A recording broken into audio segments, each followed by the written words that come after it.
Hi hello ನನ್ನ ಚಾನಲ್ನ mini ವ್ಲಾಗ್ಸ್ಗೆ welcome. So ಇವತ್ತು ಶನಿವಾರ ನಾವು ಹೊರಟಿದ್ದೀವಿ ಆರತಿ ಉಕ್ಕಡದ ದೇವಸ್ಥಾನ. ಸೊ ಶನಿವಾರ ಆಗಿದ್ದರಿಂದ ಜಾಸ್ತಿ ರಶ್ ಏನೂ ಇರಲಿಲ್ಲ, ಬೇಗ ಬೇಗ ದರ್ಶನ ಆಗೋಯಿತು.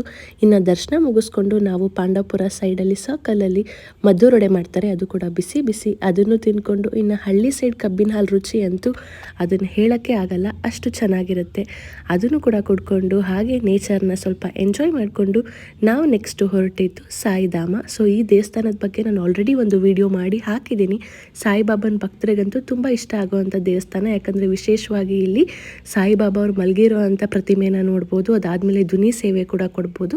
ನಾವು ಕೂಡ ಧ್ವನಿ ಸೇವೆ ಎಲ್ಲ ಕೊಟ್ಟು ಸಾಯಿಬಾಬಾ ಅವರು ದರ್ಶನ ಮಾಡಿಕೊಂಡು ಹಾಗೆ ಅಲ್ಲಿ ಅವತ್ತು ನಮಗೆ ಪ್ರಸಾದ ಕೂಡ ಸಿಕ್ತು. ಮಧ್ಯಾಹ್ನ ಊಟ ಅನ್ನದಾನ ಇತ್ತು, ಅದನ್ನು ತಿಂದ್ಕೊಂಡು ಸ್ವಲ್ಪ ಪಕ್ಕದಲ್ಲೇ ಕಾವೇರಿ ನದಿ ಹರಿತಿರೋದ್ರಿಂದ ಸ್ವಲ್ಪ ತಲೆ ಕೂತ್ಕೊಂಡು ರಿಲ್ಯಾಕ್ಸ್ ಮಾಡಿಕೊಂಡು ನಾವು ನಮ್ಮ ಮನೆಗೆ ಹೊರಟ್ವಿ. ಸೊ ನೆಕ್ಸ್ಟ್ ವ್ಲಾಗ್ ನಾನು ಕಂಟಿನ್ಯೂ ಮಾಡ್ತೀನಿ.